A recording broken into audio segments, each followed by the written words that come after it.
Good morning guys, কেমন আছো সবাই? আশা করছি সবাই ভালো আছো, আমিও ভালো আছি। তো আগের মিনি ব্লগে তোমাদেরকে দেখিয়েছিলাম একটা পার্ট আমার কাজের, আর বলেছিলাম ওইখানে আরও একটা আমি কাজ করেছি, সেটা দেখাবো তোমাদের নেক্সট ব্লগে। তো সেই সেকেন্ড কাজটা আমি তোমাদেরকে এই ব্লগে আজকে দেখাবো। তো আমার সেকেন্ড কাজটা ছিল এই দিদিভাইয়ের উপরে। এই দিদিভাই হলো আগে দিদিভাইয়ের যা। তো ওই দিদিভাইয়ের কাজ কমপ্লিট করার পর সব কিছু গুছিয়ে নিয়ে আবার ওনার রুমে আমি চলে আসি। এসে এনাকে জিজ্ঞেস করি যে তুমি কেমন কি সাজতে চাও।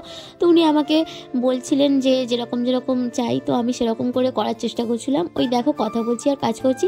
তো এখানে আমার বেশ পুরোপুরি কমপ্লিট, আমি হাইলাইট করছি। তারপরে আইটা যেমন চেয়েছিলেন তেমন করার চেষ্টা করেছি। এখানে উনি ফ্লাওয়ার দিয়ে যেমন বান করতে চেয়েছিলেন করে দিয়েছি। তো সেরকমই করার চেষ্টা করেছি আর কি, করে দিয়েছি বলবো না। তো এখানে পুরোপুরি রেডি। এবার দিদিভাই নিজের মুখে বলবে কেমন লাগলো আমার কাছে সেজে। তো তোমরা শুনে নাও, বলো কেমন লাগছে আমার কাছে। আমি এট ফার্স্ট তো তোমাকে দেখে মনে করলাম যে একেবারে বাচ্চা মেয়ে, ও কি সাজাবে। তো অ্যাট লাস্ট আমি বুঝলাম যে মানে বয়সে ছোট হতে পারে, হাত পাকা। আর ফুললি স্যাটিসফাইড, খুব ভালো লেগেছে। এর পরেও যোগাযোগ করব, যে কোনো অনুষ্ঠানে যোগাযোগ করব। Thank you. সত্যি কথা বলতে প্রথম দিদিভাই রেডি করতে করতে অনেকটাই সময় চলে গিয়েছে, তাই এই দিদিভাই শাড়ির পিনগুলো একটু রেডি করে রেখেছিলেন, সেই জন্যই আমাকে মানে পরাতে রেডি করতে একটু সুবিধে হয়েছে। আর এনার মানে যেরকম চাহিদা ছিল, তো আমি খুব তাড়াতাড়ি করে দেওয়ার চেষ্টা করেছি, কারণ সময়টা অনেকটা হয়ে গিয়েছিল। তো সব কিছু কমপ্লিট করে এখানে আমি ব্যাগটা গুছিয়ে নিচ্ছি, দেখো যেগুলো সেট আপ করেছিলাম। তো সব কমপ্লিট করে আমি একটু দাঁড়িয়েছিলাম, ওনারা কথা বলছিলেন। তো সেখানে আমি তোমাদেরকে একটু ডেকোরেশনটা দেখাচ্ছিলাম।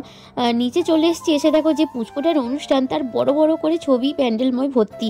তো এটা বেশ ইউনিক লাগছিল দেখতে। আর এই যে আমার দুজন মিষ্টি ক্লায়েন্ট, দেখো কত সুন্দর লাগছে।